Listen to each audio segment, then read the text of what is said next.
This is a complex topic. This talks about, so I'm a plastic surgeon, okay? So this talks about residency training. So the process to become a plastic surgeon, briefly to tell you, you do 4 years of college, 4 years of medical school, 6 years residency. I did additional 1 year fellowship, and the training's intense. Like, I never sugarcoat it, but you have to make sure it's where your heart is. So, okay, how did you fight for joy while pursuing medicine and residency? How did you not let tiredness turn to depression? And did my faith in God change? My faith in God actually got stronger. I do want to say this, in anything in life. So residency is really the ultimate exercise in patience, and it is a faith walk. Same thing with the entrepreneur journey. So you have to distinguish your position from your calling. Many times we get caught up in our current position and we forget the role it has on our calling. When you're in residency, it's temporary, right? And I did all that. Now I'm a plastic surgeon. And I'm not going to lie, it was hard. I'm not going to sit here and act like I just sailed through, and I went through many seasons, right? Like I went through, you'd be hard pressed to find a resident that doesn't go through a depressive season or depression a lot. You're seeing death, you're seeing life-changing things. You're working a lot. You're wrapped up in this world of medicine, and many times you look and you're like, you ask yourself if it's ever going to end, and it will. But you really have to get caught up in the calling, and don't get so distracted by the position that you stop without realizing that there's something more there for you. Many times you have to go down before you go up. You pull back before you elevate. When you think about a bow and arrow, that arrow is going to go further and further the further you pull that back. A tree, grows down before it grows up. And it's kind of a similar thing where you have to just know that, I'm in this season.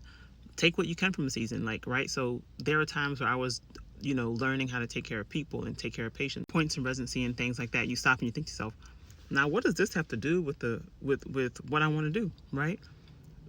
But as a plastic surgeon now, I was on I did trauma, I did, a lot of different things where you just learn to take care of people and take care of sick people. And it helps me now. I'm a plastic surgeon, and it helps me because if someone calls and having an issue, I can pretty quickly discern if there's a major issue or not. I can discern if it's something that they need to go to the hospital for, I need to meet them for, or not. But it was that process of molding that helped me get there. I think ways to help, to be honest with where you're at. If you're not okay, just, okay, I'm not okay. And talking about that with fellow residents helped. I was blessed. I mean, I was so extremely blessed because I have a twin sister who's a surgeon as well, and so we talked all the time. We experienced the same things. Also, I have a brother, older brother, who's an orthopedic surgeon. So I had people in my circle close by who were going through the same thing. Sometimes it helps you to know that you're not alone, right? Like in anything, like in grief, in a journey like that, in seasons.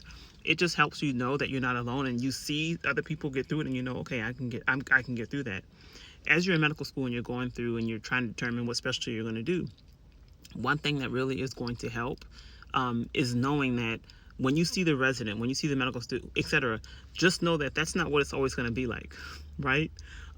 It's not always going to be so stressful. Like, it's going to get better, and you just have to keep your eyes on the prize and try not to let yourself get distracted by your current position.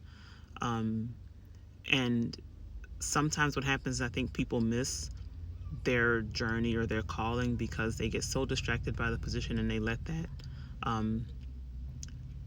that deter them, and so they just miss it completely. And I always say, like, you can't quit your calling.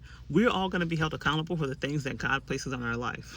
The things He places on our heart, I feel like we're going to be held accountable. I'm going to say, why didn't you do that? Like, I hope, I had you in the palm of my hand the whole time. God will break us to position us, to let us know that it's Him, to glorify Him, but He's never going to hurt us. He's never going to do anything that's going to like completely break you down, and you have to always remember that, and just encourage yourself that I can get through this, I can do this, right? And through the process, honestly, my faith grew. I went through so many things in my training, but also, like, once I finished, like, just life things happen, and my faith grew because you see certain things and you know that the only explanation is God. you know. Okay, we can continue. This I could go on and on about this, so I hope this helps a little bit. Okay, I'll catch y'all later.